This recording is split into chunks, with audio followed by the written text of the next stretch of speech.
Welcome back to Ordinal Revolution. My name is Shizzy. On this channel, we cover the entire Ordinal space, nothing but Ordinals. What's up, guys? We have an amazing show for you guys today. We were really looking forward to this one. We have Atomicals. We have the ARC20 protocol. We are so excited for this one. Me and Yagobi, when these guys agreed to come on, we were stoked. And I think you guys will be too, because there's so many questions. There's so many different things going on right now, especially with the whole Casey stuff. We kind of really want to dig into, see where these guys are at on that as well. So this should be really exciting. So without further ado, let me bring in my partner, as always, Mr. Yagobi. What's up, buddy? What up? What up? What up? What's up, man? So we got Atomicals. We have ARC20. We started talking about this 2-3 weeks ago at this point. Yeah, I started noticing the ARC20 post on my X feed. I would say probably 2 weeks ago. Started kind of feeding or slip kind of just post everywhere on there, and then I was like, what is this? Is this going to be just another kind of push for another token protocol? Then I read a little bit into it and realized that it wasn't actually on the Ordinal protocol, and said, okay, seems kind of interesting. But I was focused on the stuff that's on Ordinals. And then the whole runes idea dropped, and then I started seeing posts about how that was basically like copy pasta of what the Atomicals were or is, right, in ARC20. And so I thought that was very interesting, and I actually saw like a clip of Casey asking like a question about Atomicals, and then like later on he drops like the runes idea. So I don't know if I didn't see that correctly or what, but ARC20 and Atomicals is very interesting. I imagine it's very similar to runes, but I'm ready to dive into it. For sure. And like you keep hearing that all over the space that like Casey basically copied this protocol. So I mean, if that's true, that's amazing for these guys. I mean, they're digging something special up. And so let's get right into it. Today we have A, founder of Atomicals Protocol. What's up, buddy? Hey everyone, thanks for having me. It's my pleasure to be here. Yeah, thanks for joining us. Absolutely, it's great to be here and to talk to your audience and the world about what we're creating here. Nice. Awesome. Let's get right into it. On this show, obviously we love projects and we're going to dig into the project, but for us, it's really about the people, kind of get a real good feel of the person before we really dig into the project. So if you can kind of give us your background without doxing yourself, just like, what you did before crypto. For sure. I don't really remember a life before crypto, but I studied computer engineering. I studied many different things from mathematics and physics and computer engineering, and worked in software development for big telecommunications companies, software companies, like the likes of Google, Microsoft, that kind of thing. And a few years ago, I decided to commit myself to what Bitcoin is, what Bitcoin could be. And I had the dream to build a Bitcoin wallet 7-8 years ago, and started experimenting then, and kind of shelved that for a while. But it's been on the back of my head that I would build protocols on Bitcoin or other blockchains to enhance communication, online publishing, digital asset management. And so I've dedicated myself since then to building various applications, protocols, websites on Bitcoin and other blockchains. And I've come full circle since Ordinals back to Bitcoin after realizing what is actually possible on BTC. And that's what really captured my attention, is this Ordinals revolution that has reignited the development on Bitcoin, on the digital gold. And so that's where I've been focusing in the past, this entire year, basically trying to build something that I see we need, that's been lacking, that I couldn't do in Ordinals. So I know I did a really fast flyby of my past, but that's just an overarching view of my experience. So some of the things that give me an advantage over other people building protocols is that I studied physics and computer engineering, and a number of other, and philosophy. And so that really helped guide my decisions around Bitwork, which is the proof of work based mining system built into Atomicals. And that involves, that's proof of work, which is really thermodynamics. So there's, I think, a good mix of my experience that I've had in my 20-year+ career that brings me to this point where um, I'm the one that happens to be building this. I'm at the right place, right time, and someone's got to do the job, and I've been appointed to deliver this to the world. So that's my background. That brings us up to speed right now. That's awesome. So just take me to February, or let's just say January, whenever you found Ordinals, because Casey dropped it in December. What were you doing, and like when you first started like looking into it, like how was that for you? Well, I faded it like many other people and just said whatever. And I was heads down working on other crypto projects, had my own track, I guess you could say, as a hobbyist, as a builder. And eventually, the people around me and other people I connect with realized the potential and they jumped on. And then at that point, I realized I'm late. So I started looking into ordinals, what I could do and experiment with the protocol. The indexer ran the ordinal indexer and ord service and various, used the websites to mint NFTs, to buy and sell, basically shady backroom Discord deals with Excel spreadsheets handing over hard-earned cash for illustrations, really beautiful artwork, right? But it's really, that's when I realized that this is not the final solution. So that's what I was doing, and I jumped on a little late, but not too late, to start building some things. And I was going to launch a product on Ordinals, but I realized it was just not feasible to do it. And that's when I set out to build something else. Gotcha. Interesting. Yeah. So yeah, I was about to say you aren't too late if you were trading OTC on the Discords, but yeah, that's awesome that you kind of made that full circle back. So could you go into detail and kind of explain why you felt Ordinals limited, put you in, I guess you weren't able to build what you wanted on the protocol and you had to move somewhere else? Like, what was that main reason? Sure. The challenges are around the tracking of these satoshis, these sat numbers, the ordinal numbers. That is interesting. Like, I have to say, it is interesting to label every satoshi with a unique number and to trace it through, but it makes it complicated to transfer ordinals. There's a lot of edge cases and bugs, proprietary implementations which handle things differently.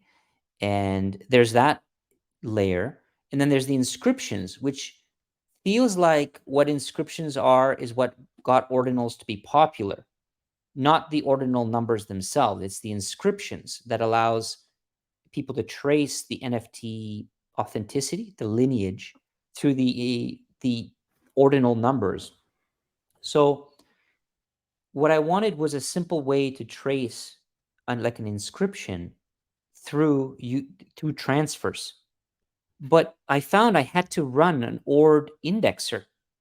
And after about a few days of trying to sync the darn thing, I realized this thing runs very heavy, very slow. It's written in Rust, which there's a lot of Rust fans out there. I'm not one of them.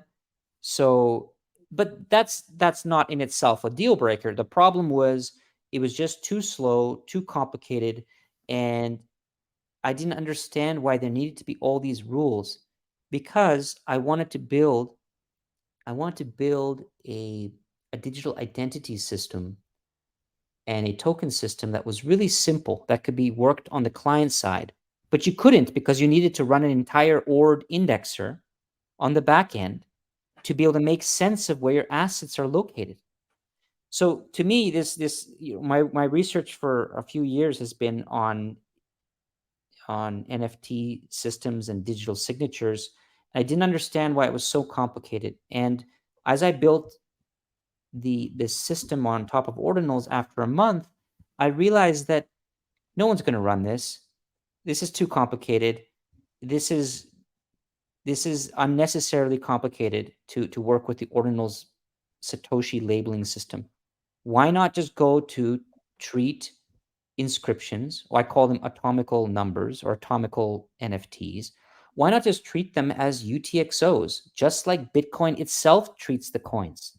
The UTXO is primary in the Bitcoin model. It's not the Satoshis. Satoshis are just the value carried in a UTXO.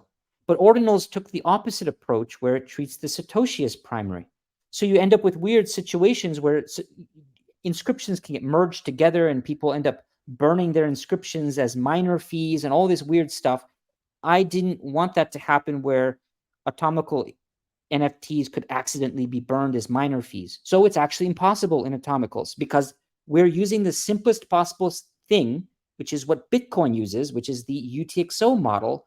And the Satoshis is just a nominal value that's carried in that envelope, unlike Ordinals, which works more from the ground up, which is an interesting concept around there, but it's unnecessarily complex. It leads to bugs, and I want to get rid of all that. So when I say it wasn't feasible, like it's possible to build this on Ordinals, I just wouldn't want to do it. And I think it would lead to a developer complexity explosion. So that's when I just cut my losses after a month, and I decided to go ahead and work from first principles. I love that. Yeah, that makes a lot of sense actually. But wasn't the whole concept of Casey taking the numbering Satoshi's route to be able to scale, because this will allow him to kind of scale without having to affect the any like the Bitcoin core code? Isn't that the whole point? So will you run into an issue in terms of scaling using the UTXO model? Well, I'll clarify that. It's an interesting question. The Ordinals is also using the UTXO model, but the transfer rules are not based on the UTXO primarily. They're based on the Satoshi number inside one of the UTXOs. So what that means is instead of looking at a UTXO as a single unit, what Ordinals has to do is to slice out the Satoshis from the UTXO and then spread them out based on where you want them to go. So think of it like maybe a piece of fruit or something, and you want to cut out the rotten pieces. And instead of rotten, maybe it's digital collectibles, right? You want to, and you want to slice them out, and that's what you're doing to the UTXO is you're kind of cutting out the Satoshis and then reassigning them. So the Atomicals way to do it is you just treat the UTXO as primary. There's nothing to cut out. It either is on the UTXO or it's not, regardless of how many Satoshis are in there. And so there's nothing to cut out, nothing to massage. It's in the UTXO, and you transfer to the output that you want. So it's actually more scalable on Atomicals because we don't have to track these ordinal numbers. We don't have that machinery around labeling every single Satoshi, all 2.1 quadrillion of them, and then managing where they go. It actually is more scalable on Atomicals because we don't have that overhead that Ordinals does. Gotcha.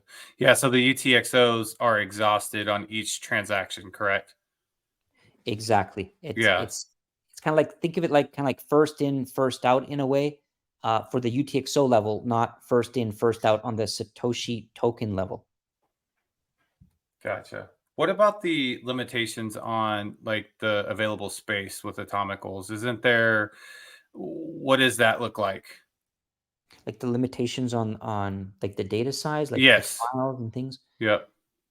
Sure. So what we do something similar to Ordinals is we use the reveal transaction. We put in like image files or any data in the same manner as Ordinals does. We split it across multiple push datas, they're called, and we combine them. And we have the same limitation as Ordinals. It's the same data capacity, data size. We just use a different encoding so that we have multi-file support. So an ordinal artifact, digital artifacts, you can only have one file type in the NFT. We use an encoding format that you can put any number of files and you can query them. So there might be like an image.jpg as the primary image. You might have a metadata.json file or even a PDF or other images. So that's what we have, the same limitation. We just, I think, make better use of it because we have multi-file support in Atomicals. Gotcha. Yeah, I mean, like obviously Shizzy and I aren't devs, and so like we're trying our best to like wrap all this around our heads. But you know, we appreciate you breaking it down to us. You know, like we're five, so we appreciate your patience. You know, one thing that I did hear was that you know the data size limitation actually causes issues with like possible airdrops. Now, that's what I'm hearing on the Rune side. Now, I bring up Runes because like a lot of people have compared the two protocols. Is that the same problem that you guys are going to run into? I haven't heard about that problem because I just haven't had my ears to the ground recently, but I can extrapolate a bit. Well, I think what people are saying is that because there's more data to mint a rune or mint an atomical, that there's going to be some overhead to, you know, pay the miner fees, pay the extra fees, which is true. They're going to pay more to put data on the Bitcoin network, of course, of course. And I think it's like a constant factor. It's not 10 times more expensive. It's going to be, maybe you're paying 20-30% more, for example, but you get a better, developers get a better programming experience, and that means users will get a better, like better applications and more flexibility for what can be done. Yes, it's going to be more expensive for people doing airdrops. This is not targeted just to that use case, but I totally understand that airdrops are a very big part of promotions and the culture. So I think that is important, but there's just no way around it. We just have to have this structure to be able to have the power that is in there. If we just had nothing, then things end up off chain, right? With a hash and then an IPFS link. So there's a balance here. Yeah. So, how similar is? Have you looked in the Casey's proposal at all? And if you have, how similar is it from your protocol? I have. I think it's very interesting, and I wish them a lot of success, and I have no doubt they will have very much a lot of success with runes. I would prefer to celebrate what they have created and to encourage them with what they've created. I haven't looked too in depth. I do see it as an important upgrade from BRC20. That's for sure.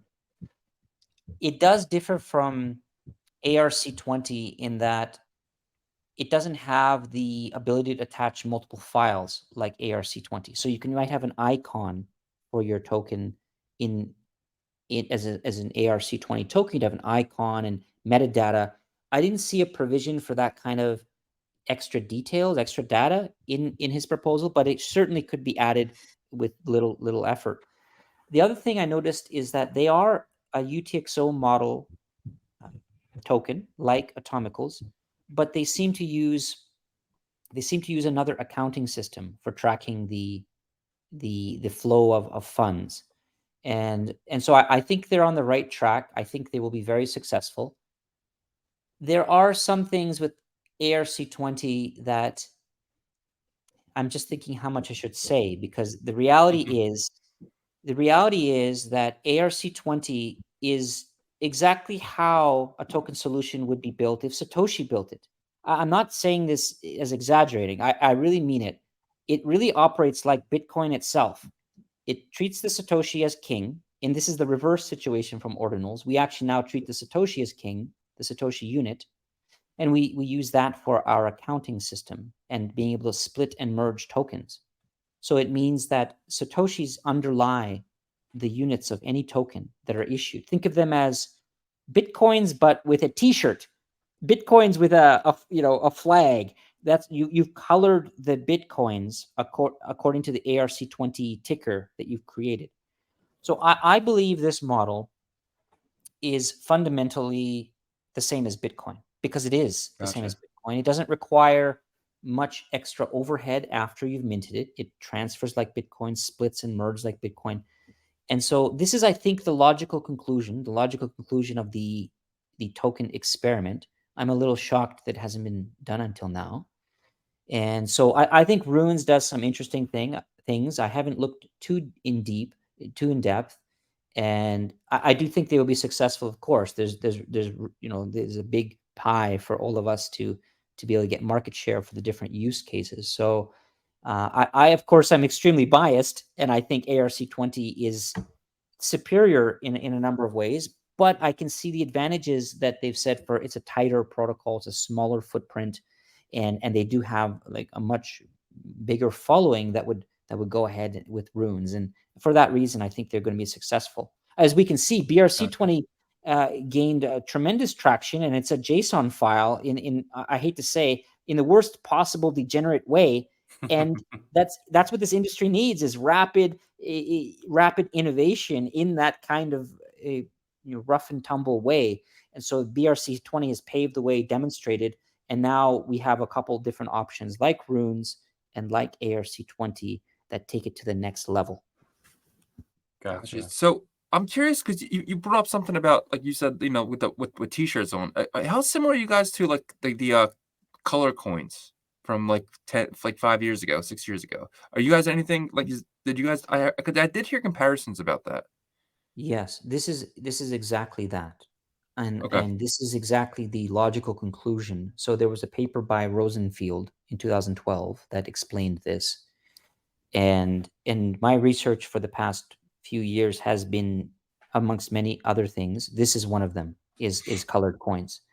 And so Atomicals was built for NFT systems, but I realized with my experience in building colored coin systems, I realized I could also knock out and solve the colored coin problem once and for all on BTC in one go. So ARC20 was actually an afterthought. After I built everything, I realized I can actually apply my work and my research and basically manifest what Rosenfield explained 11 years ago, except I made some tweaks that actually makes it, I think, easier to use than they outline, but the same principle is there. So yes, this is a colored coin solution, and it is the first true to Satoshi colored coin solution, not like it's not like a data layer. It's actually using Satoshi, like the Bitcoins themselves, for the transfer mechanism. So that's exactly what this is. Yes. I love that idea of just taking something that that was researched and stuff years ago and really picking it back up and really kind of like dribbling that ball again. I think that's really amazing, and then taking it a step further. That's really awesome. Well, What strikes me, what's really strange, I don't understand why I'm the person to build this. I'm really confused, because the colored coin model that was explained back then, which I was also aware of a few years ago, I noticed it was not implemented on Bitcoin, but it could have been at any time. And it's really the simplest possible thing that works, and also the most powerful system that works. But my theory is that people got excited with shiny objects on Ethereum and other blockchains. And what fun would it be to do the best, smartest, and simplest thing on Bitcoin when you can go ahead and mint the world on another blockchain and make it super complicated? That's what I think. That's why people chase those shiny objects, because there's just no money in creating the simplest solution. So I took the initiative, and I decided that this has to exist. This is, when you look at it, obviously the best solution. I say that objectively. This is the best solution because it follows the Bitcoin model. It doesn't need any of these other rules that these other systems have. It's really the simplest, most elegant system.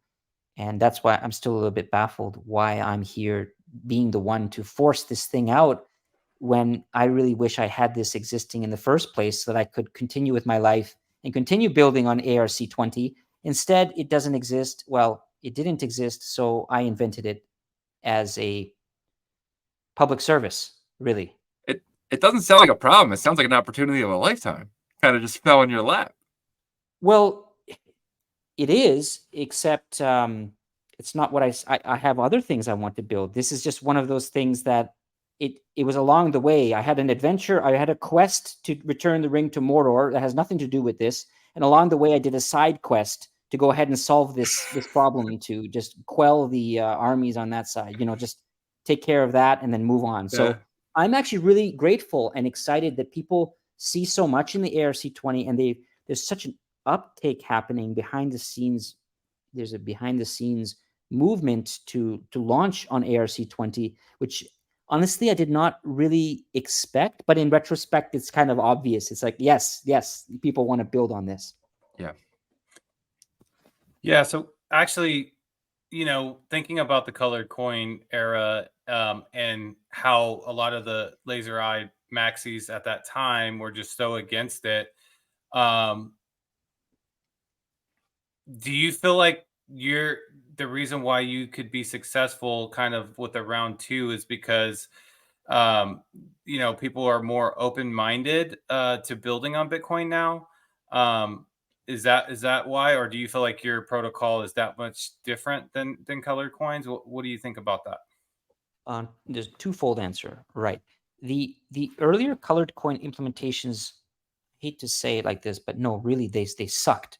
They had all kinds of caveats. No one actually manifested it. No one built a cohesive indexer, an API, nothing. It was more like research papers and experimental stuff. And, it was not the right time for it either. It was just, with the Taproot upgrade, we can now define metadata, which is what Ordinals really exploded, right? Really demonstrated the power of putting digital artifacts and art and other data. So the Taproot upgrade was instrumental to being able to mint the initial token because it defines the rules. Prior to that, a lot of it had to be interpreted off chain. So the colored coins, the theory was there. There were some experimental prototypes, but there was no real way to create provenance or on-chain consensus around how the coin operates, because there was no real way to put data on-chain until Taproot. So Taproot is what unlocked this and made it feasible. Fast forward, of course, 8 years, we also have better indexers, better open source software. So someone like me or anyone could come along and cobble together what they wrote about 10 years ago, and I could put it together in a matter of months and before it was an uphill battle. It would have taken a lot longer. So it was not the right place, not the right time back then. And the other thing is, people are, of course, more open to putting colored coins and NFTs, because we can clearly see the market demand that Ordinals has completely exposed. So there's that factor that, like you asked, is there's two factors: is the acceptance today of using it in this manner, and also that the tooling is just more mature, large part in due to Taproot enabling this. And frankly, in the end, the BTC Maxis haven't really done anything for any of us. Sorry, right? If you write code, I respect code and projects and work, and I respect all the builders, all the creatives, all the people building community, building products. That's who I listen to, because this is permissionless, and we're going to go and pay our transaction fee and feed those hungry miners their fees, so the miners can sustain their businesses in the dwindling block subsidy. We need to feed the miners valuable transactions to keep this beacon chain going for as long as possible. So any BTC Maxi will eventually come on to our way, because they're going to see that we're creating greater security for the network. Yeah, such a simple concept, and it's so funny that they can't grasp it. It's like we're paying our fees so you can tip your nose somewhere else, right? Well, I think the problem with that is they don't understand that they still think Bitcoin is just the coin. Bitcoin now sells block space. Like it's a blockchain that sells block space. That's all it does. The coin, the actual Bitcoin itself, is completely different from the chain now. And I think that's what the maxis really like their laser eyes. They're locked in on the actual coin and not the block space selling the space. And I think there's a real value to what they did. We have to give respect where respect is due.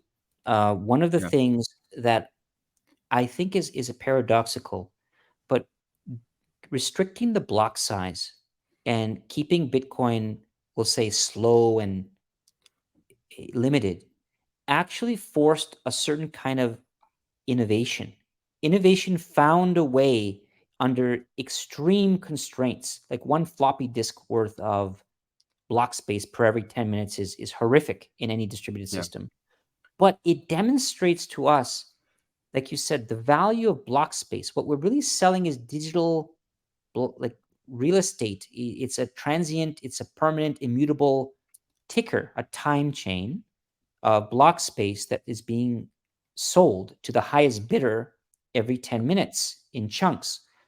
And under this extreme limitation and constraints, we have been able to find a way and to find business models and use cases that justifies the cost of the block space. And the block space is just like any other supply side input to any business. Like you might be a restaurant and you need chicken or beef or whatever suppliers you have to supply your business. Block space is another input to the businesses, the respective businesses that have sprung up. And it just, to me, it is glory and thanks to the Bitcoin maxis who have kept us at a chain where the node is easy to run. There's only a few hundred gigabytes. And now we're poised for massive explosion and innovation. So they've really handed us the torch, I think, a clean, pure blockchain that's not bogged down because they kept it so limited. And now we're seeing this explosion of value being created on the limited block space. And we can imagine as the pressure increases, eventually the capacity will have to increase. And if not, we're going to keep creating more value, and the highest bidder of block space will find a way to capitalize on the higher fees for those blocks. And everyone's doing a really great job. And with protocols like Runes, Atomicals, Ordinals, Bitcoin has multiple success paths now. That's no longer just the coin use case, the hard money use case. Now we also have the data, the immutable time chain use case, and they're all complementary to each other. We need each of these parts to work together, because if you don't have value in the block space, then people just dump a bunch of data and then no one values it. And now you have a big bloated blockchain that no one wants to use because it takes forever to sync. And we have really the best of both worlds. So thanks to the BTC maximalists, because I'm a BTC maximalist in a different way. So I salute all that came before me and all that will come from this. That's a good breakdown of how to view maxis, because like I there's a certain way I can feel about BTC maxis, and I definitely still feel that way about certain people on an individual basis, but I agree that like Satoshi set the limitations for file size and data, being able to use being able to say in his white paper, I believe, to where he said you can eventually scale out if we need to. And that's happened, right? Didn't we increase from 1 to 4 megabytes? Or what was it before 4? Well, it was 1 megabyte, but the segregated witness upgrade introduced it detached a hash into a separate section, and so it's measured at a different, we'll call it a different transaction weight.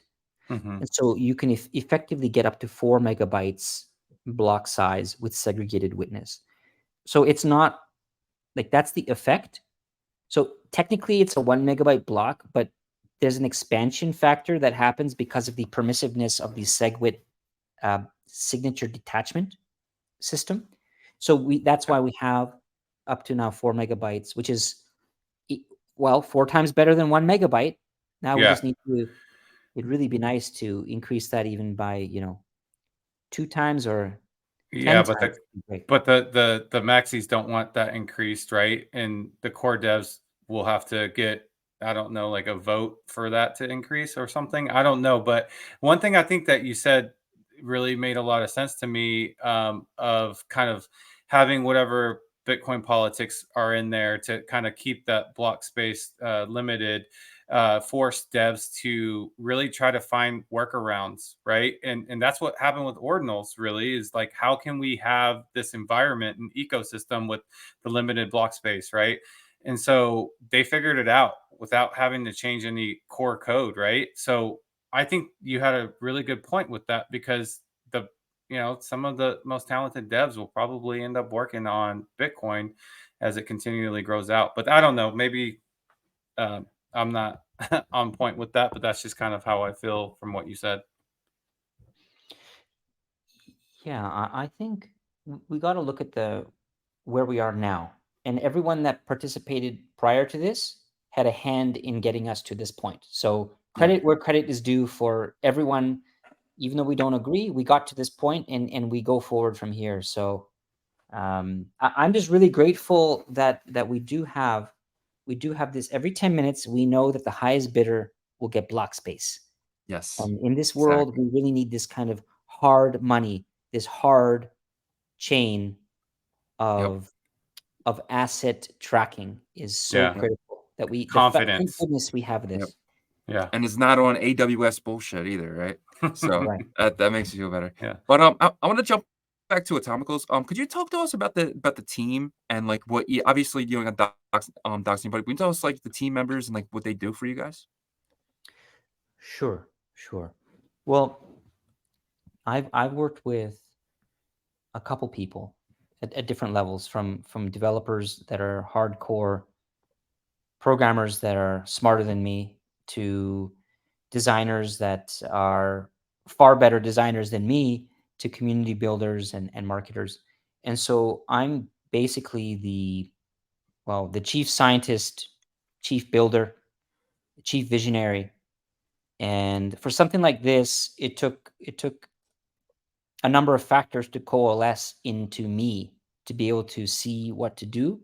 And so I set out to build an alternative NFT system at the beginning. And I soon realized it's going to be more. So I've basically worked on this primarily. I'm the primary person that I have my hands on the keyboard building this. I have the designs are in my head. And so it's basically been me and a couple other people that have done subtasks or been able to review my work, from testing the node to finding flaws in my thinking to also being able to pose questions. So the team is really, it comes down to it, no more, three of us. And that just, it's really been helpful for me to have to have people that ask me the questions I don't think about, and also to point out the flaws in what I'm doing. So I'm grateful to them. There's no way this could have been released as fast as it was released, nor as solid of a protocol, if it was not for the couple people, the few people really that have contributed to this. So I'm intentionally keeping it vague here. The basic thing is that as the founder, I'm the one that has to carry this to the end, and it's been primarily me. But once again, I see myself as a workhorse that's assimilating and pulling everything together of the people around me, and being able to take their work and combine it into the final product and ship the thing. So I'm hoping now that we've gotten to this point, that I can hand off a lot more. That was my goal. Let me take this, I guess, this creative sprint, push it over the finish line into the net, And now that we got to this point, other people are in a much, much better position to drive it forward in all the different components and optimizations. Thank goodness, because I can only be under, in the trench so long before I can't handle it anymore. So that's a bit about the team and myself and what it took to get this over. Yeah. I do like that. So basically, you're going to take your vision and hand it off and say, "Come on, guys, let's follow my lead here." And then you got other probably talented devs. Is everyone that you're talking to like developers, or is there like people that are like different? Okay. No. If it's all developers, we can end up with in trouble, right? So no, definitely marketers, digital media creatives, community builders, as well as like developers that are building marketplaces and other, I guess you could say, consumer-based products, but also at the management level. So it's not just all devs. No, that would end up we'd end up designing something, that would, I think, miss the mark. So, but I'm a developer primarily, so I end up getting, it's common for me to get lost in the technical parts, and that's why it's important for me to be pulled out by the people around me to get another perspective. Awesome. Yeah. So my last question for you is, we haven't really gotten into the mining aspect of Atomicals. Could you kind of talk about how that works with it sounded like you said proof of work when you spoke on that. Sure. So one of the problems I observed with the BRC20 launches was that they would deploy a ticker, like deploy a token, and everyone would rush to mint out that ticker by paying the miner fee and then claiming their BRC20 token. So I didn't think that was exactly, I don't want to use the word, say it's not fair, because it is fair in a lot of ways, but I wanted to create a way to throttle people from just claiming any amount of the token. I wanted to slow them down. And then I realized that Bitcoin itself has proof of work, and we can apply that same concept that instead of mining a block, when you mint a token, you're going to try to match a special number of characters in the transaction ID. Like, think of it like a vanity address or a vanity transaction where the first 4 or 5 digits are like 7777 or something. Well, if we require someone to match the transaction ID, we can calculate how many hashes they need to calculate before they would solve the proof of work puzzle, just like Bitcoin miners do themselves for the Bitcoin blocks. But we can apply it on a mini scale. So that's that idea was born, is that we could apply proof of work as a throttling factor, or like a spam filter, so that anyone that mints the coin has to calculate, let's say, 100,000 hashes. They have to spend CPU power before they find that magic hash that matches the transaction ID, the prefix. So that's I called it Bitwork after Bob's tweet. He coined this concept of doing, like, being a mini mining or mining digital assets. Before that, I saw that tweet. I called this a POW, like POW prefix. I called it a POW prefix. I wasn't too happy with the name. So when I saw this completely unrelated tweet by Bob on Twitter about Bitwork, I immediately replied back to him and I said, well, thank you for the name. You get full credit. It's a great name. We're going to use that name for the proof of work token mining system in Atomicals. So thank you, sir, for your service. And that's Bob Bodley, right? Yes, that's him. And so he really had the vision of this, and you can tell people were already thinking about this at large. And so I let's say took the name, gave him full credit because it's a phenomenal name, and basically manifested a good portion of what he proposed or what he hypothesized about digital asset mining. And so that's one interesting thing, is that it allows you to throttle the ARC20 mints. Another interesting thing is you could create communities based on transaction ID. Let me give an example. So instead of mining bitmaps directly by the first transaction to claim a block number, you could make it so the first person to successfully mine an atomical NFT where the bit work matches the block number, and the first transaction that has the proof of work that matches the block number gets to have the NFT for that bitmap. So this is a more fair system because it creates like a lottery, kind of like the miners are racing to find a block on Bitcoin. You can now have people that are racing to find a magic number to have the rights to claim a bitmap, or any other protocol for that matter. So this is one of the interesting applications where it allows people to create provably fair digital asset distribution schemes. But it's not just the first person to register it and pays the fee. No, you can also make it so that you have to spend maybe 10 hours of CPU mining power to find a magic number. You can configure it from any level, from 3 seconds to eternity. That's how configurable it is. So that's another benefit. Mm-hmm. I was So going to say that basically drives incentive, right? That gives incentive to, I guess you're going to have to run these like soft clients, correct? Well, sorry, can you ask the question again? So basically everyone's going to need like some type of like node or soft client, right? Like client. Well, they don't need that because they can calculate the transaction locally on their computer and then keep incrementing a magic number until the hash matches. It's all done locally. So no, they don't need to run any backend clients. You certainly could, but it's not necessary to do that. Okay. It's just like mining Bitcoin CPU. Yeah. So basically, if someone deploys a token, do they set the standard for how many tokens are minted per per hashes that they have to get to match the number? Yes, I'll give a quick overview of that right now. So when someone deploys a ticker, like a token, on the Atomicals protocol, they choose a ticker, they choose the total number of mints that are allowed, like how many mint slots there are. It could be 1 to 100,000.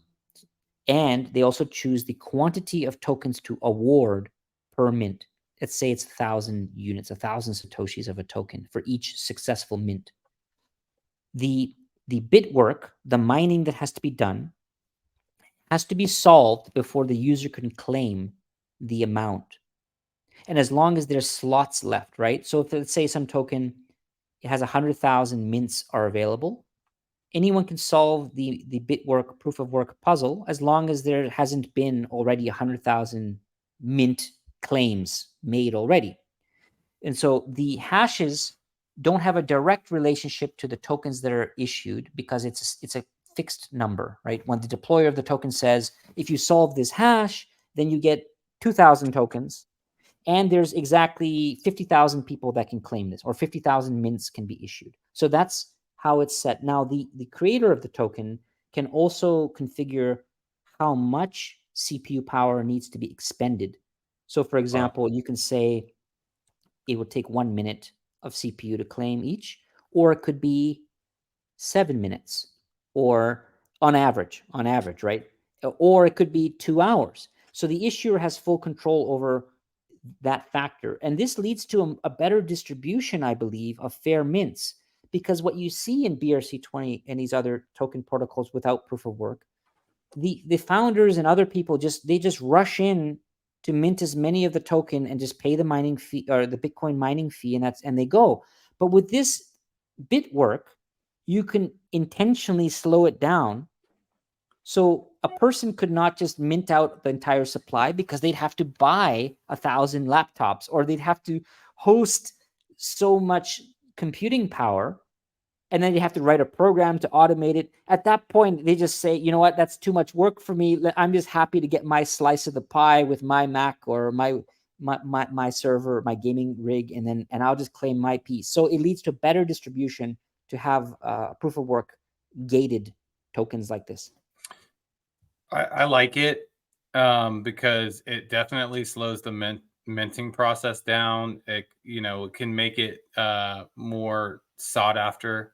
I've never heard of like an actual like chain or protocol to where you can do that with each token that's being deployed. So that's awesome.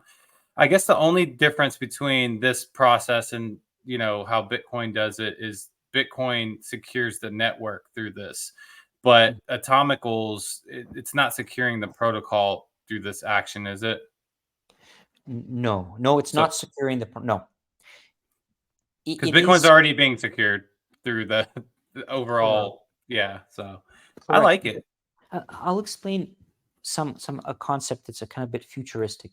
What people could use using this Bitwork is they could create a chain of atomicals that are building on top of each other. For example, you could say that there's a club. Let's call it the tree club. The tree, and the tree club is that every NFT that starts with the letters TREE, tree, can build on itself as long as it puts the input transaction, the parent, like, there's a parent-child relationship in Atomicals as well, like Ordinals. We have parent-child.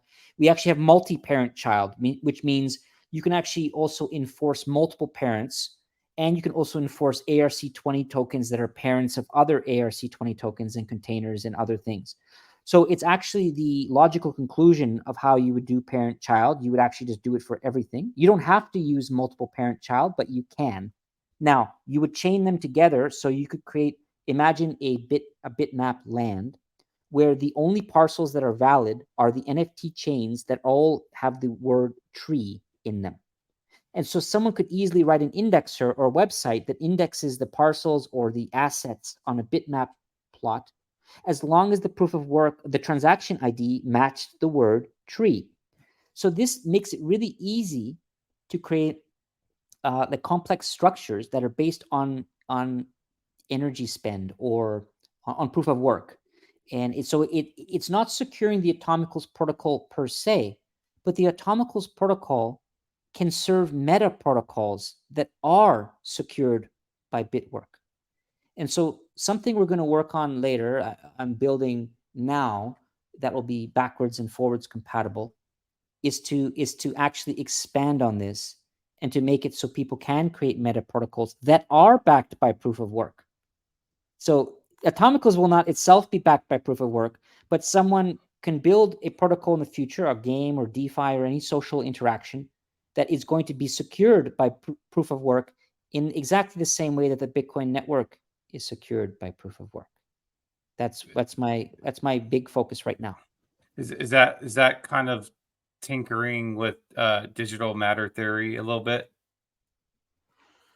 I really like the name digital matter theory. It's so cool. And I think that's like a kind of an umbrella term describing a bunch of things, right? The bitmap people are really using this and really expanding the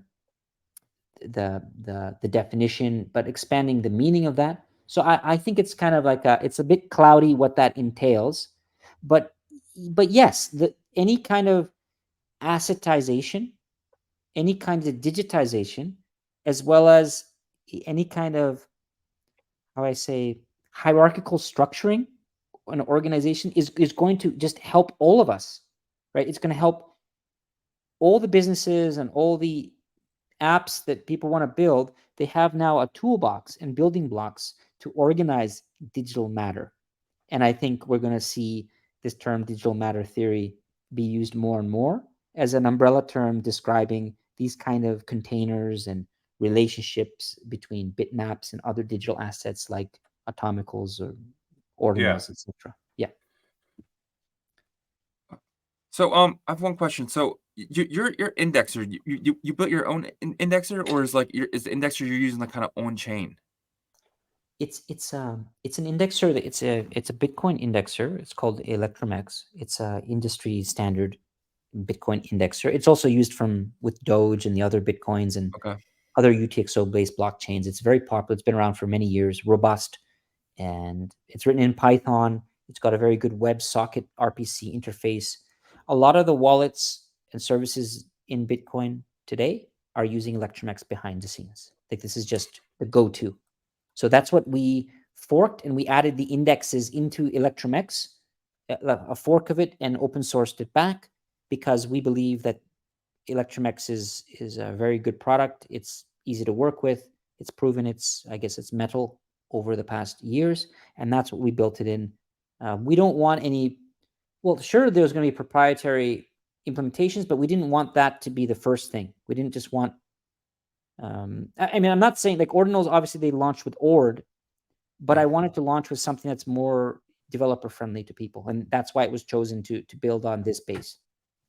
Yeah, and with Python, I mean, you're opening it up to so many developers. That's amazing. This has been absolutely amazing. I'm blown away by you, and you're probably one of the most chillest people that we've ever talked to. Like you're so laid back, dude. It's been an absolute pleasure to talk to you. I learned so much, and I really appreciate you coming on. And this is kind of where we kind of give you the stage to talk to our community about where to find you, or really anything you want. The stage is yours. I really appreciate it. Well, thanks for having me, and I want to share this message with everyone listening right now. And um, we have a mission ahead of us, and that's to create the greatest amount of value and freedom for all of us on Earth using these protocols. Bitcoin is our one shot to get this right. It's not perfect. We have limitations on Bitcoin, but as we can see, there's a tremendous potential and an explosion of protocols. So in this ecosystem, we're going to see multiple protocols come and go. In this industry, every 6 months is like 10 years in the outside world from crypto.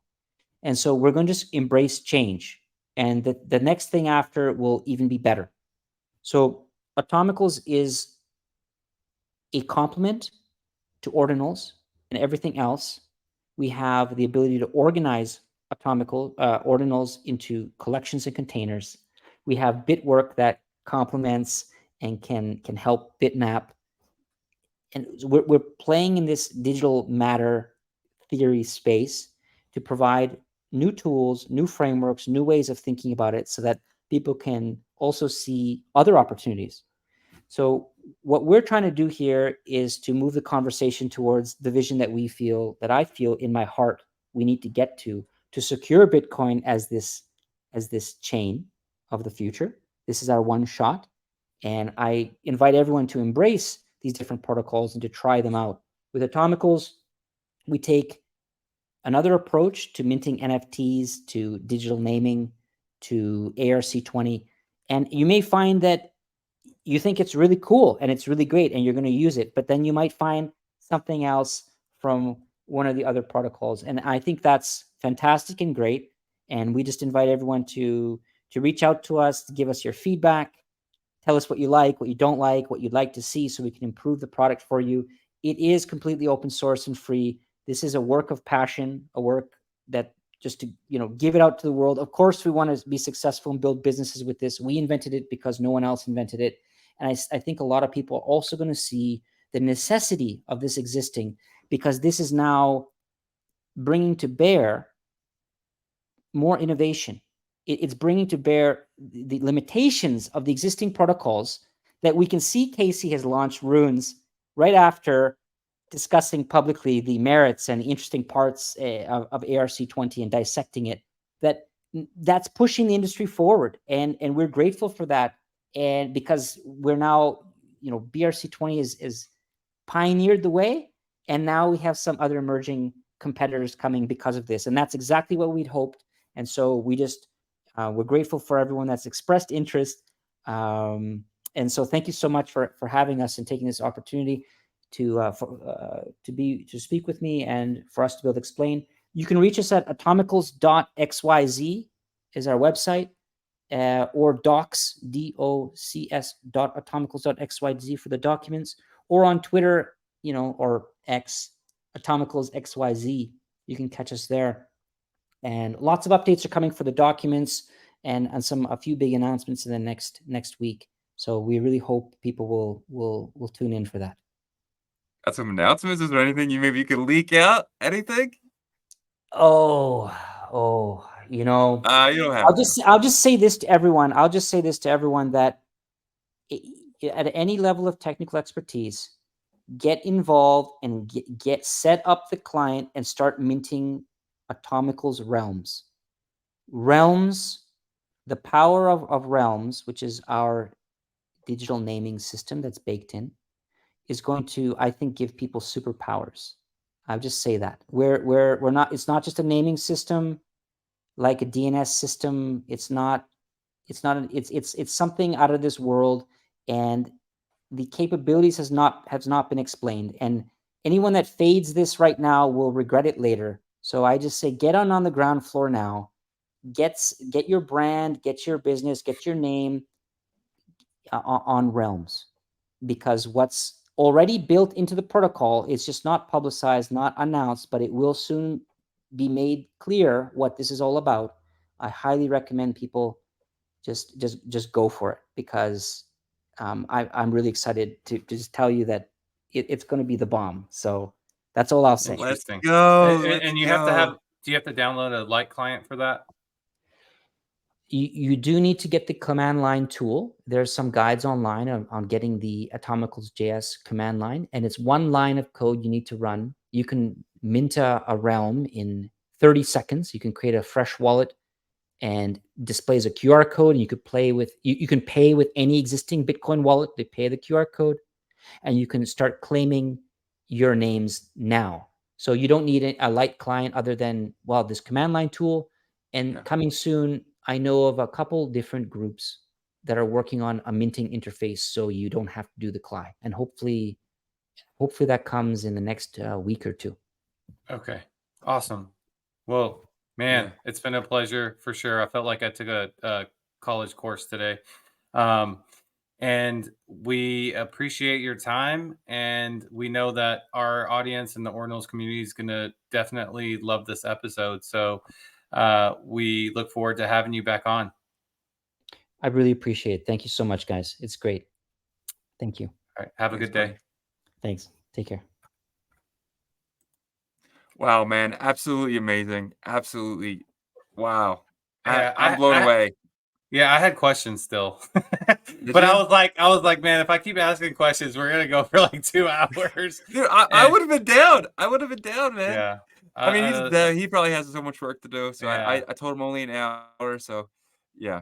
But yeah, for sure. Yeah. It was definitely, it was one of those conversations that your mind just keeps like there's another question that just goes into the chamber, right? Yep. Like I wanted to ask him about proofs, if they're gonna use proofs and so they don't have to rely on an indexer, kind of like that's been like a hot topic, right? So but definitely have to get him for round 2.